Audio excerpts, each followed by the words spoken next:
महाकौशल की राजधानी कही जाने वाली प्रदेश की संस्कार धानी जबलपुर में डॉक्टर मोहन यादव की सरकार का डेरा रहा। डॉक्टर मोहन यादव ने जबलपुर से महाकौशल अंचल को करोड़ों की सौगात दी। रानी दुर्गावती और अवंतीबाई लोधी के सम्मान से आदिवासियों और ओबीसी को साधने की भी कोशिश की, तो ये संदेश भी दिया कि ये अंचल विकास के मामले में पीछे नहीं रहने वाला है। माननीय मोदी जी हमारे अपने शपथ समारोह में आए और आने के बाद उन्होंने कहा कि मोहन जी आपको काम करना है, लेकिन काम करने के लिए अपना आधार इस रूप में रखना है कि हमारा समूचा मध्य प्रदेश ये देश का सबसे अच्छा राज्य है। माननीय शिवराज सिंह जी ने इसको आगे बढ़ाया है, आप उसको और आगे बढ़ाते रहिए। अपने काम की धुरी का केंद्र हर जिला, हर गांव, हर गली, हर मोहल्ले तक जाना चाहिए। ऐसी परम प्रतापी शासिका रानी दुर्गावती, उनका जीवन प्रत्येक क्षण हमारे लिए सम्मान का है। अगर हम कैबिनेट रखते हैं उनके लिए, तो और कैबिनेट किसके लिए रखना चाहिए? ऐसे अप्रतिम योगदान के लिए आजादी के अमृत काल में अगर हम उनको स्मरण नहीं करेंगे तो किसको स्मरण करेंगे? ये ऐसे आदर्श लोगों को भूलने का काम पुरानी सरकार की पार्टियों ने किया था। नमामि नर्मदे परियोजना के अंतर्गत 17 घाटों का जो घाट पे आप घाट बनाने की बात करोगे, अयोध्या और हरिद्वार की तर्ज पर वो सारे घाट बनाए जाएंगे। बोलो नर्मदे महारानी की।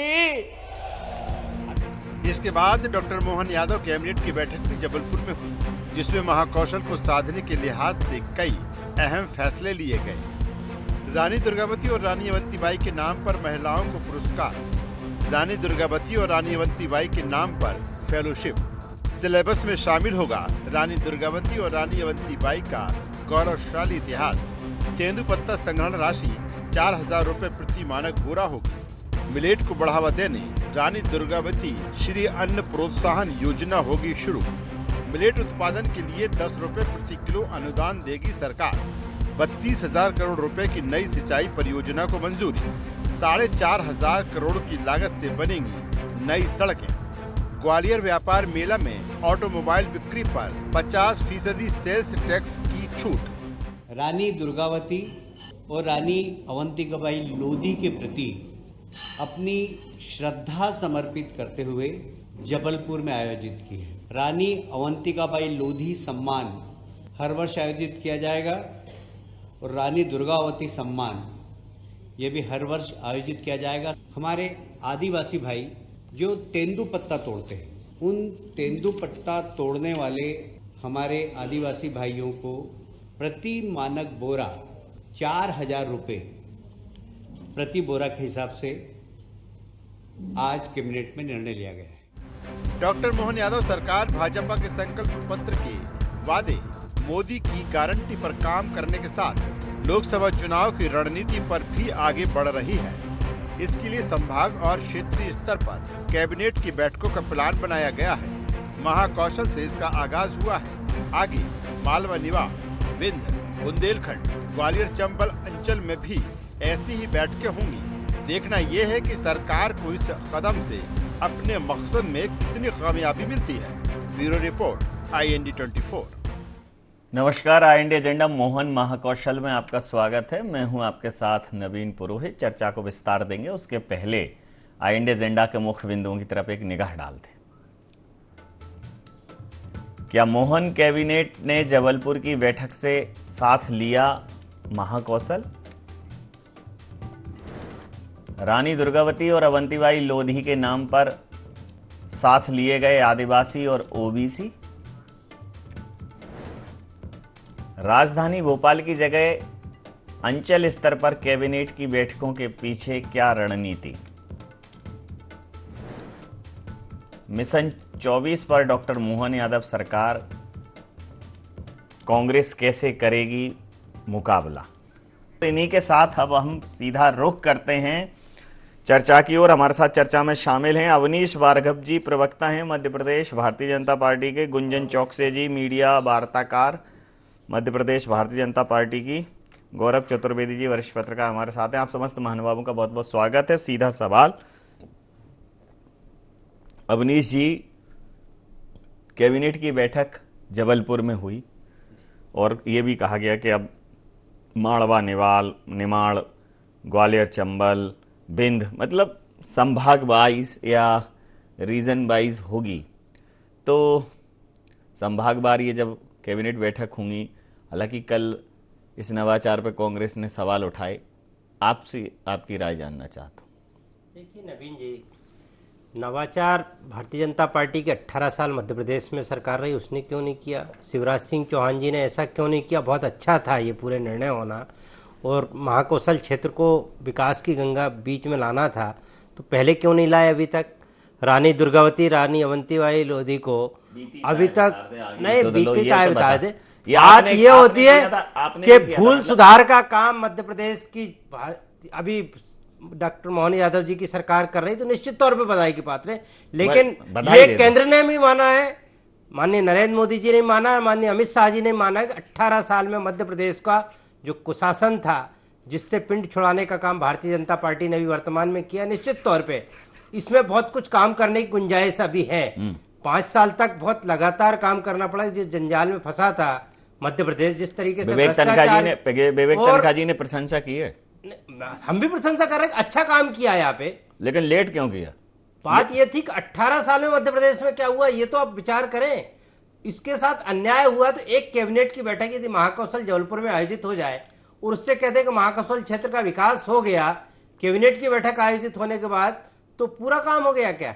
वहां प्रतिनिधित्व की बात पहले चली है, वहां पे नर्मदा नदी का अवैध उत्खनन जो हो रहा है नर्मदा, उस पर भी बात होना चाहिए। और मोदी जी की गारंटी, नवीन जी सबसे बड़ी बात है कि मोदी जी की गारंटियां थी इस विधानसभा के चुनाव में 2023 में। उसमें यह भी था कि गेहूं का हम जो समर्थन मूल्य पे खरीदी करेंगे वो 2700 रुपये प्रति क्विंटल करेंगे। वो आज की कैबिनेट में हुआ क्या? महिलाओं की लाडली बहना की योजना हम 3000 रुपये महीने देंगे, वो आज हुआ क्या?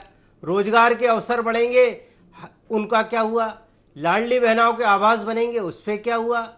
इन सब मुद्दे को भुलाने का प्रयास जिस तरीके से हो रहा है, मैं निश्चित तौर पे कह सकता हूं आपसे कि काम अच्छा है कि बाहर जाके आप कैबिनेट की बैठक करें, उस क्षेत्र पे फोकस हो, लेकिन उस क्षेत्र के विकास की आधारशिला तो रखें। वहां पे किस तरीके से काम होना चाहिए, क्या रणनीति अपनाना चाहिए। और जिस तरीके से नर्मदा मैया की बात अभी माननीय मुख्यमंत्री जी कर रहे थे, सबसे पहले तो उनका जो अवैध उत्खनन वहां पे किया गया है, जिस तरीके से पर्यावरण पे असंतुलन हुआ है, जिस तरीके से रेत का माफिया मध्य प्रदेश में सक्रिय हुआ है, वो लगातार उसके हौसले बुलंद होते जा रहे हैं। मध्य प्रदेश को लूट के खा गया पूरा रेत माफिया, तो उस पर कार्रवाई हो तो निश्चित तौर पे मैं कह सकता हूं महाकौशल के साथ भी न्याय होगा, नर्मदा तट के साथ भी न्याय होगा। और जो जिन लोगों की अपेक्षाएं हैं कि वास्तव में, और केंद्र की सरकार ने और खासतौर से मोदी जी ने और अमित शाह जी ने समझा है कि नेतृत्व परिवर्तन का वो भी एक अच्छा फैसला था। उन्होंने देख लिया था कि किस तरीके से 18 साल में हुआ है, उनको जो भी रिपोर्ट पहुंची उन सब में क्या भ्रष्टाचार, घोटाले, उनकी फाइलें खुलेंगी कि नहीं खुलेंगी, कि उनकी दुहाई दे के ही इस तरीके से आगे बढ़ा जाएगा। अनेकों मुद्दे हैं जो कैबिनेट की बैठक में फैसले होना चाहिए था, वो नहीं हुए।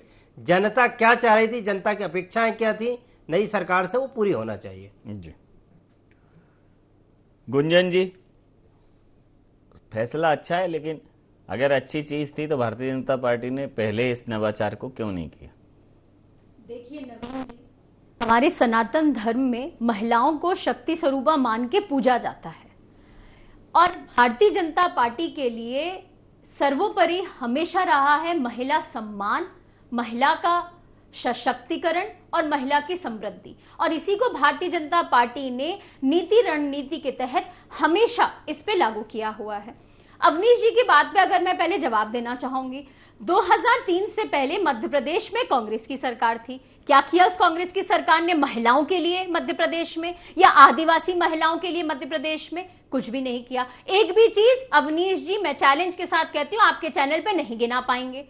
केंद्र में 2014 से पहले महिला आरक्षण मध्य प्रदेश में 2007 में आया है। पंचायती चुनाव में 50%। भारतीय जनता पार्टी की सरकार की 2007 में अवनीश जी, देश में सबसे पहले पंचायती राज मध्य प्रदेश में लागू हुआ, आदरणीय दिग्विजय सिंह की सरकार में और महिलाओं को आरक्षण दिया गया उसमें। आप पेपर देखे अवनीश जी, 2007 में आए, 2007 वो भी डॉक्टर मनमोहन सिंह जी की सरकार केंद्र में थी जब लागे। आप 2007 में भारतीय जनता पार्टी की सरकार थी मध्य प्रदेश में। आदिवासी महिलाओं को, जब आदिवासी महिलाओं को संविधान के सर्वोच्च पद पर, आप बताइए उमा भारती जी का क्या किया आपकी पार्टी ने? मुर्मू जी को बैठाया था, तो उसका विरोध किसने किया? उमा भारती लोधी जी कहाँ गई? आदिवासी महिलाओं के खाते में जो पैसे जाते थे, मात्र 15 महीने की सरकार आई, इन्होंने उसे बंद कर दिया।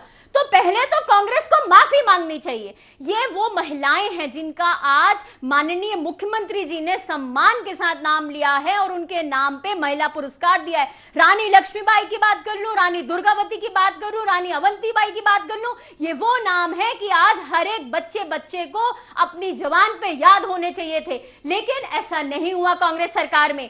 अब ये मोदी जी की सरकार है, ये डबल इंजन की सरकार है। ये मध्य प्रदेश और केंद्र मिलके ये पूरी कोशिश करेगी कि आज इस देश का और इस प्रदेश का हर एक बच्चा एक ऐसी रानियों का नाम याद रखे जिन्होंने अपनी युक्ति से, जिन्होंने अपनी बुद्धि से, जिन्होंने अपनी शक्ति से अपने सम्मान को बचाए रखा, अपने देशवासियों के सम्मान को बचाए रखा और आज इतने युद्ध लड़े हैं और उस सम्मान को पुरस्कार के रूप में उन्हें वापस करना होगा। और ये काम सरकार कर रही है। तो मैं धन्यवाद देना चाहूंगी पहले हमारी डबल इंजन की सरकार को, हमारी मोदी जी की सरकार को, हमारे मोहन यादव जी को, जिन्होंने एक ऐसे ऐतिहासिक फैसले लिए हैं। आज महिला होने के नाते मुझे बहुत गौरवान्वित महसूस हो रहा है कि ये राजनीति नहीं करना चाह रही हूं, एक महिला होने के नाते, इस देशवासी होने के नाते, प्रदेशवासी होने के नाते मैं बहुत बहुत आभार व्यक्त करूंगी कि आपने एक ऐसे फैसले लिए हैं। महिलाओं ने जो इस समाज के लिए योगदान दिया है वो उन्हें वापस दिलाने की एक कोशिश की है। जी गौरव जी, देखिए ये जो महाकौशल जबलपुर में बैठक हुई कैबिनेट की, उसका स्वागत विवेक तनखा जी ने भी किया, लेकिन सवाल ये है कि महाकौशल में जहां ये बैठक हुई वहां के लिए जो निर्णय हैं, जैसे तेंदुपत्ता संग्रहण, मिलेट को बढ़ावा, उनके नाम पे दुर्गावती श्री अन्न योजना होगी और 10 रुपए का अनुदान और 32,000 करोड़ की सिंचाई परियोजना और 4500 करोड़ की लागत से नई सड़क, ये पूरे प्रदेश भर का निर्णय था। लेकिन मुझे लगता है कि सरकार को ये सजेशन ही है, शिकायत नहीं है। नई सरकार है तो वो यह जरूर करे कि जब किसी भी क्षेत्र में, किसी भी क्षेत्र विशेष में जब वो बैठक हो कैबिनेट की, तो चाहे वो बिंद हो, महाकौशल हो, निमाड़ हो, ग्वालियर चंबल अंचल हो, उस क्षेत्र से संबंधित कोई एक बड़ी घोषणा हो जो वहाँ की आवश्यकता हो, जिसको लेकर पहले से मांग की जा रही हो। ये अगर निर्णय होगा कि ये बैठक हुई, सवाल ये है कि जबलपुर को क्या मिला, तो ये इस सवाल का उत्तर कोई नहीं दे पाएगा। अगर बिंद में बैठक होगी तो बिंद को क्या मिलेगा और बिंद की आवश्यकता क्या है, तो तब ये और ज्यादा सार्थक हो जाएगी। क्योंकि जो आप पूरे प्रदेश भर के लिए निर्णय ले रहे हैं वो तो कॉमन है, लेकिन एक स्पेशल डिसीजन अगर आप पर्टिकुलर प्लेस के लिए लेते हैं, उस जगह पे जहां ये प्रोग्राम ऑर्गेनाइज हो रहा है, जहां ये कैबिनेट बैठक ऑर्गेनाइज हो रही, तो वो नहीं दिखा। ये एक छोटी सी कमी दिखी। मुझे लगता है कि ये बात अगर सरकार तक पहुंचेगी तो शायद अगली बार उसको वो शामिल करेंगे। जिस जगह पर ये हो रहा है उस जगह के लिए कुछ ना कुछ, भले ही टूरिज्म के क्षेत्र में भेड़ाघाट बहुत ही बड़ा पर्यटन स्थल हो सकता है अगर उसको वैश्विक पटल पर लेके आया जाए। क्या कहेंगे? भाई नवीन जी, आपने जो बात कही है वो बिल्कुल सही कही है और पूरी कैबिनेट के अगर अपने निर्णय को देखें तो कोई ऐसा महत्वपूर्ण निर्णय नहीं नजर आ रहा है जो महाकौशल को लेकर के एक बड़ा निर्णय कहा जा सकता हो, चाहे वो सामाजिक स्तर पर हो, वो चाहे राजनीतिक स्तर पर हो, वो चाहे प्रशासनिक स्तर पर हो या आर्थिक या पर्यटन के क्षेत्र में हो। वहां पर पर्यटन को लेकर के भी बड़ी संभावनाएं थी। नर्मदा का विशाल तट है, लंबा तट है, वहां उसके लिए कुछ कार्य योजना बनाई जा सकती थी। रेत अवैध उत्खनन को लेकर के या वहां पर संगमरमर का जो मूर्तियां बनती हैं और जो उत्पाद बनते हैं, वहां पर कलाकृतियां बनती हैं, उनको बढ़ावा देने के लिए भी कुछ किया जा सकता था। सवाल अवंतीबाई और रानी दुर्गावती के नाम पर फेलोशिप जारी करने का से बहुत बड़ी घोषणा नहीं हो जाती है। ये तो सामान्य तौर पर आप भोपाल में बैठकर भी कर सकते थे, लेकिन उस क्षेत्र की जनता को एक बड़ा मैसेज जाता कि वाकई में ये सरकार अगर कैबिनेट लेकर आई है तो हमारे लिए कुछ बहुत बड़ी उपलब्धि लेकर आई। बिल्कुल ठीक कहा आपने। गौरव जी। जी जी, तो ये एक सुझाव है गुंजन जी। और अब पहले तो बाकी अभी सरकारों और संगठनों के बीच की दूरियां गुज़िस्ता सालों में लगातार बढ़ी हैं, और प्रवक्ताओं की या जो भी मीडिया से जुड़े हुए संगठन के व्यक्ति हैं उनकी और सरकारों के बीच के तालमेल ना के बराबर हैं। तो उनकी राय कितनी मायने रखती होगी, मतलब प्रैक्टिकली मुझे जो देखा वो तो बहुत ज़्यादा अहमियत नहीं मिली है पिछली सरकारों में।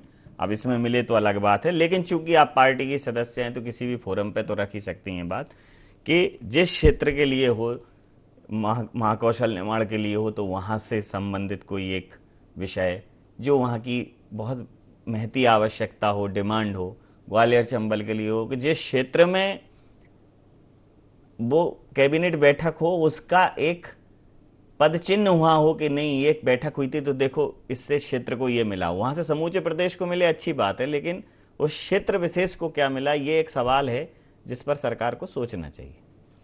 नवीन जी, भारतीय जनता पार्टी की शायद यही एक खासियत है जो भारतीय जनता पार्टी को कांग्रेस से विभिन्न बनाती है। कांग्रेस व्यक्तियों के साथ चलता है, क्षेत्रों के हिसाब से चलता है, जातियों के हिसाब से चलता है, परिवारों के हिसाब से चलता है, और भारतीय जनता पार्टी विचारों के हिसाब से चलती है। भारतीय जनता पार्टी विचार प्रमुख पार्टी है, विचार सर्वोपरि है, जिसका एक मूल मंत्र है सबका साथ, सबका विकास, सबका प्रयास और सबका विश्वास। और ये मूल मंत्र ही आधार है भारतीय जनता पार्टी की ताकत का। तो आपका जो सुझाव है वो बहुत सम्मान के साथ मैं उसे लेती हूं कि हाँ, एक सम्मानजनक सुझाव है।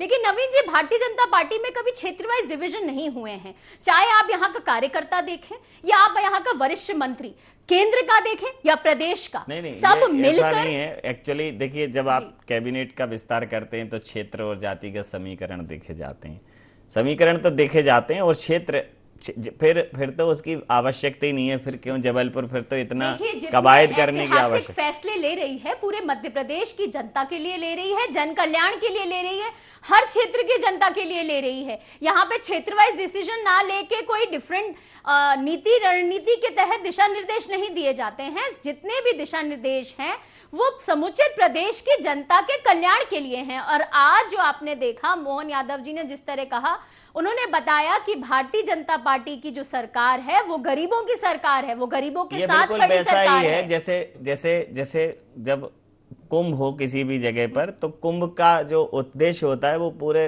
प्राणी मात्र के कल्याण के लिए होता है, लेकिन जहां कुंभ होता है वहां कुछ खास व्यवस्थाएं होती हैं। तो अगर ये कैबिनेट वल्लभ भवन से निकल के, मंत्रालय से निकल के किसी क्षेत्र विशेष में जा रही है तो वो एक तरीके से प्रशासनिक महाकुंभ हो जाता है।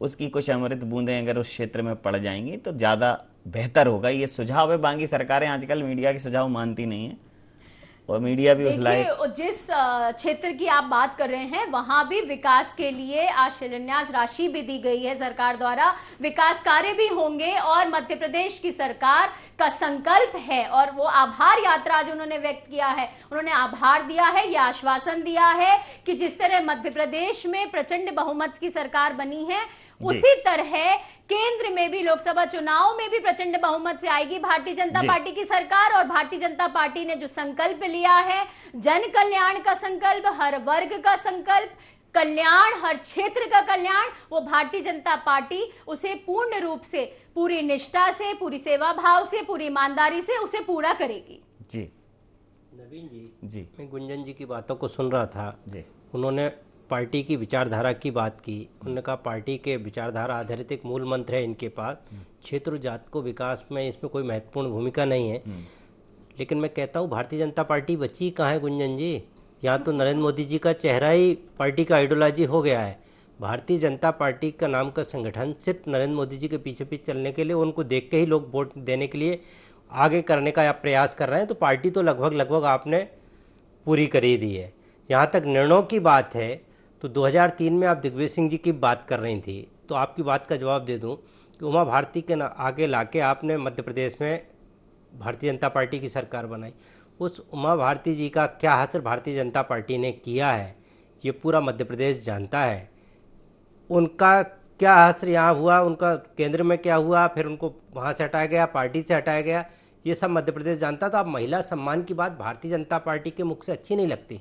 दूसरा, भारतीय जनता पार्टी ने गुंजन जी उतनी सम्मान के साथ सम्मान उनका हमारी क्या पार्टी हुआ, में उनका दर्जा आप वो है। कह रहे हैं और मुझे यही लोकसभा का फर्क है, टिकट चाहिए, आप भारतीय देंगी जनता क्या पार्टी लोकसभा का टिकट व्यक्ति की पार्टी केंद्र में नहीं है, मंत्री का विचारों नाम की पार्टी है। सुन लीजिए, सुन लीजिए। गुंजन जी, मैं आपसे कह रहा था, आप महिला सम्मान की बहुत ज्यादा बात और भारतीय जनता पार्टी की विचारधारा की बात कर रही थी, तो आपको बता दूं कि आप रानी अवंतीबाई और रानी दुर्गावती की बात यहाँ तक कर रही हैं, तो उन सब में इस बात को भी समायोजित कर लीजिए कि भारतीय जनता पार्टियों में नारी का कोई काम नहीं है। और 18 साल में, सुनिए, 18 साल में आपकी सरकार रही।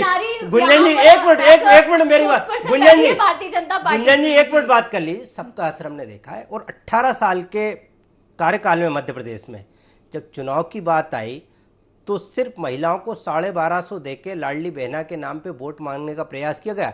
18 साल की कोई उपलब्धि भारतीय जनता पार्टी के पास मध्य प्रदेश में नहीं थी जिसको लेके वो जाते कि हमें वोट दे दो।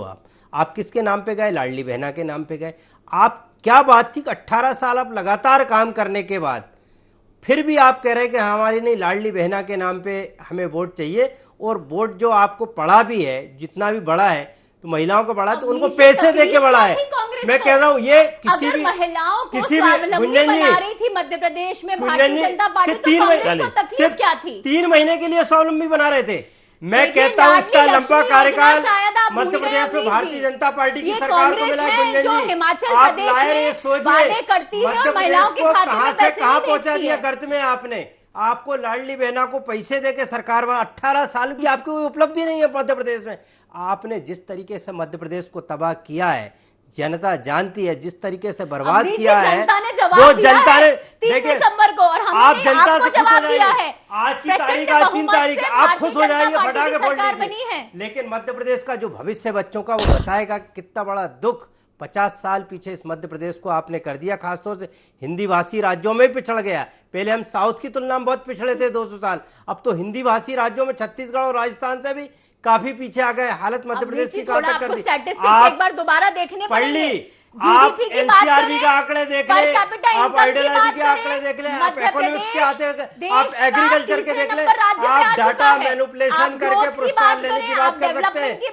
आप आत्महत्या के मामले में क्या है? किसान आत्महत्या कितना कर रहा है मध्य प्रदेश में, आपको पता है किसान की हालत क्या है? आप कैबिनेट की बैठक आप महाकौशल में आयोजित कर रहे हैं। जबलपुर को आदरणीय कमलनाथ जी को धन्यवाद देते हैं। 5 साल पहले उनने जबलपुर में कैबिनेट की बैठक आयोजित की थी और महाकौशल क्षेत्र के विकास अंतिम प्रतिक्रिया के साथ चर्चा समाप्त करूंगा। गौरव जी, देखिए, एक शिकायती पत्रकारिता भी होती है, एक सुझाव की पत्रकारिता भी होती है। शिकायत तो ठीक है, सुझाव दिया है, कौन वैसे तो कोई लेने बिना मांगे सुझाव है, लेकिन सुझाव चूंकि सरकार कर रही है तो हो सकता है ये बात पहुंच जाएगी, भाई जिस क्षेत्र के लिए आप कुछ सोच रहे हैं उस क्षेत्र के लिए, उस क्षेत्र की जो भी महती आवश्यकता हो, वहाँ के जनप्रतिनिधियों से पहले एक विचार विमर्श कर लें कि ये बैठक वहाँ रखी जा रही है। जो भी बहुप्रतीक्षित आपका किसी को रेलवे लाइन का है, कुछ भी, उसके लिए केंद्र से भी अगर बात करनी पड़े, चूंकि डबल इंजन है तो इस समय पे चीज़ें स्पीड से होंगी, तो ज़्यादा बेहतर हो जाएगा, ज़्यादा सार्थक हो जाएगा ये सब करना। बाकी तो ठीक है, सरकार जो करती है वो ठीक ही करती है। नहीं, स्वाभाविक तौर पर नवीन जी एक बेहतर कदम था। अगर इसे और बेहतर तरीके से किया जाता जो आप बता रहे हैं तो एक सार्थक पहल होती और उस क्षेत्र के विकास के लिए भी एक मील का पत्थर साबित हो सकती है ये कैबिनेट बैठक। जी जी, बिल्कुल आपने सही कहा कि अगर ये उस तरह से किया जाएगा तो मील का पत्थर साबित हो सकती है। हालांकि सरकार का विषय है। समय सीमा के चलते मैं ये चर्चा यहाँ समाप्त करूंगा। समस्त महानुभावों का बहुत धन्यवाद, बहुत आभार। तो मोहन महाकौशल दिख रहा है, लेकिन इस रणनीतिक और राजनीतिक कौशल में कुछ और तार्किक और सार्थक विषय जुड़ जाएं।